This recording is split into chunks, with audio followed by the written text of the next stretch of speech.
The howl pierced through the night, sending shivers down my spine.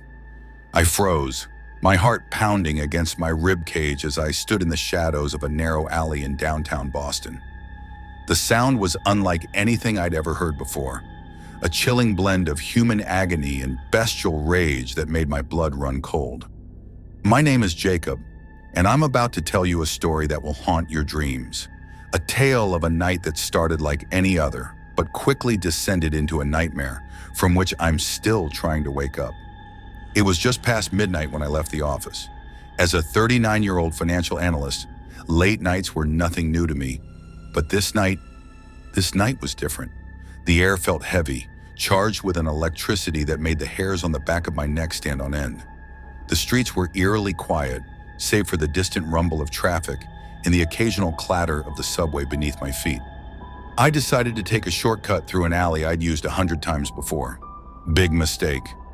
As I turned the corner, I saw something that made my stomach lurch. A figure was hunched over a motionless body, tearing into it with savage ferocity.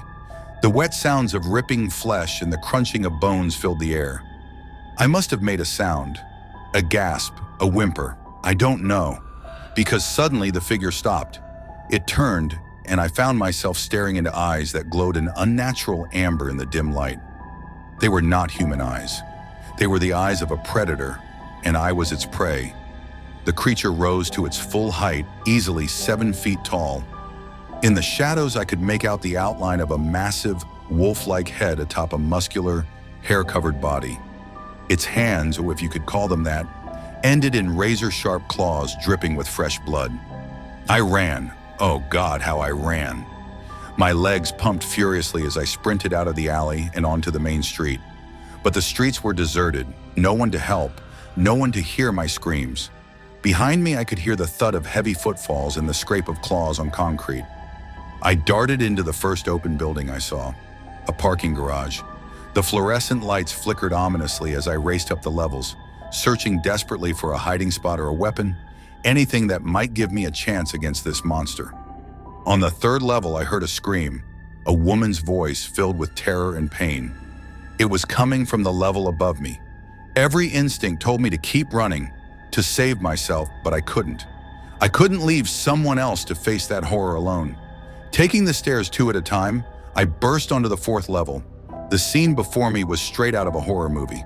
A young woman was backed against a car, her clothes torn and bloody. And there, advancing on her with predatory grace, was the werewolf. Without thinking, I grabbed a tire iron from a nearby maintenance cart and shouted, "Hey! Over here, you bastard!" The creature's head snapped towards me, its lips pulling back in a snarl that revealed rows of dagger-like teeth. For a moment, our eyes locked, and I saw something in those amber depths that chilled me to my core. Intelligence. This wasn't some mindless beast. There was a calculating cruelty behind those eyes, a hunger that went beyond mere animal instinct. It lunged at me with impossible speed. I swung the tire iron with all my might, connecting with its shoulder. The impact sent shockwaves up my arm, but the werewolf barely flinched. Its clawed hands shot out, raking across my chest. White-hot pain exploded through me as I felt my flesh tear. I stumbled backward, my vision blurring from the pain and terror. The woman had taken the opportunity to run, her footsteps echoing through the garage. The werewolf's head turned, tracking the sound. In that split second of distraction, I did the only thing I could think of. I threw myself over the edge of the parking level. I crashed onto the hood of a car 1 level down, the impact knocking the wind out of me. Alarms blared, adding to the chaos. Groaning, I rolled off the car and forced myself to my feet. I could hear the werewolf howling in frustration above me. Clutching my bleeding chest, I staggered towards the exit. I had to warn someone, had to get help. But who would believe me? A werewolf in Boston? I'd be laughed out of any police station. As I reached the street, I heard more screams in the distance. The creature was on the hunt again. I had to do something, but what could one man do against a monster?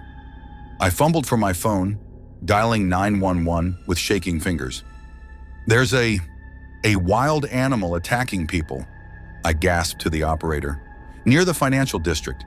It's big, it's killing people. Please send help." But even as I spoke, I knew it wouldn't be enough. This wasn't something the police were equipped to handle. This was a nightmare come to life, a predator that defied the laws of nature. I started moving again, drawn by the sounds of chaos. People were running now, screaming about a monster. Cars screeched to a halt as drivers caught glimpses of something impossible racing through the streets. I found myself in front of the Boston Public Library, its grand facade now a backdrop to scenes of horror. Bodies lay strewn across the steps, their throats torn out, limbs twisted at unnatural angles. The werewolf stood atop the stairs, silhouetted against the night sky, its muzzle dripping with gore. Our eyes met again, and I swear I saw recognition in its gaze. It remembered me, and then it smiled, a terrible human expression on that bestial face. It was toying with me, I realized. This whole night had been a game to it, a predator reveling in the terror of its prey. Sirens wailed in the distance, growing closer. The werewolf's ears twitched, and for a moment, I thought it might flee. But instead, it threw back its head and let out a howl that shook the very air around us. It was a challenge, a declaration of war against the city and all its inhabitants. And then it was gone, leaping with inhuman strength to the library's roof and disappearing into the night. The aftermath was chaos. Police swarmed the area, paramedics tended to the wounded, and reporters clamored for answers that no one had. I found myself being questioned by stone-faced detectives who clearly didn't believe a word I was saying. "A werewolf? Sir, have you been drinking tonight?" How could I make them understand? How could I convey the sheer terror of looking into those amber eyes, of feeling those claws tear through my flesh? As dawn broke over the city, casting long shadows across streets now stained with blood, I realized that this was only the beginning. The werewolf was still out there, hiding in plain sight. It could be anyone, your neighbor, your co-worker, the person standing next to you on the subway. And when night falls again, it will hunt. Days turned into weeks, and the attacks continued. The city was gripped by fear, a curfew imposed as the body count rose. Theories ran wild. Everything from an escaped zoo animal to a government experiment gone wrong. But I knew the truth, and the knowledge was a weight that threatened to crush me. I became obsessed with finding a way to stop the creature.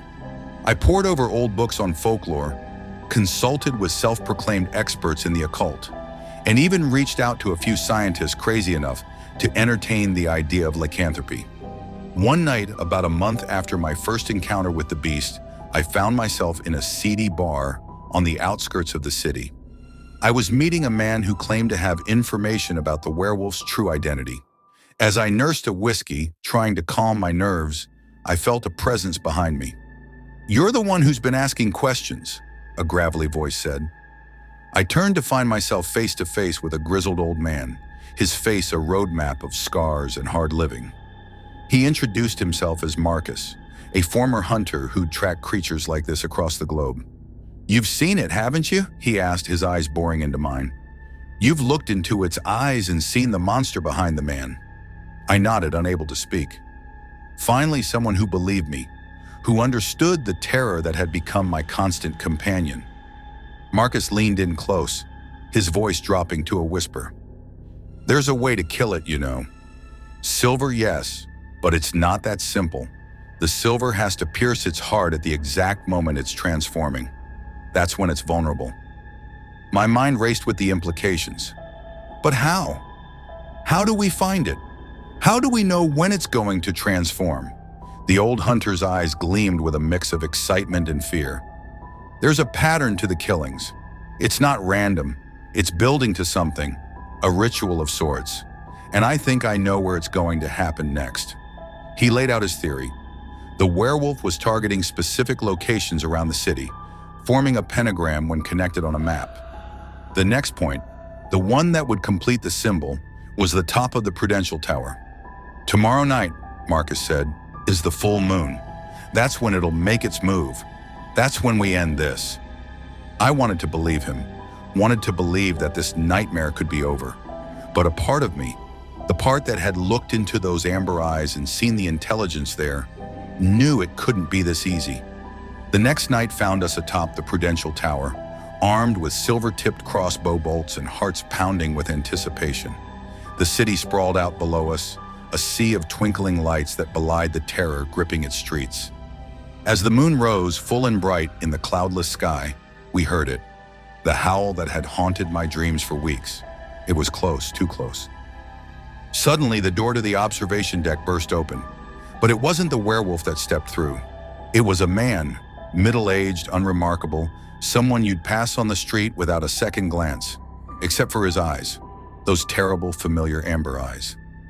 "I've been waiting for you, Jacob," he said, his voice a low growl that raised the hairs on the back of my neck. "You and your friend here have caused me quite a bit of trouble."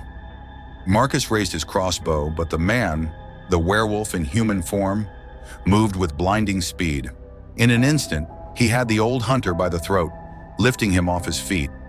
"Did you really think it would be that easy?" he snarled. "That you could just waltz up here and put an end to me?" I stood frozen, my own weapon hanging uselessly at my side. This was wrong. This wasn't how it was supposed to go. The werewolf turned his gaze to me, and I saw the same cruel amusement I'd seen that first night. "You want to know why, don't you, Jacob? Why I chose this city? Why I've been hunting night after night?" He tossed Marcus aside like a rag doll, the old man crumpling to the ground with a sickening thud. I raised my crossbow, but my hands were shaking so badly I could barely aim. "It's about power," the werewolf continued, advancing on me slowly. "The fear, the chaos, it feeds something ancient, something hungry. And with each kill, with each drop of blood spilled on this cursed ground, I grow stronger."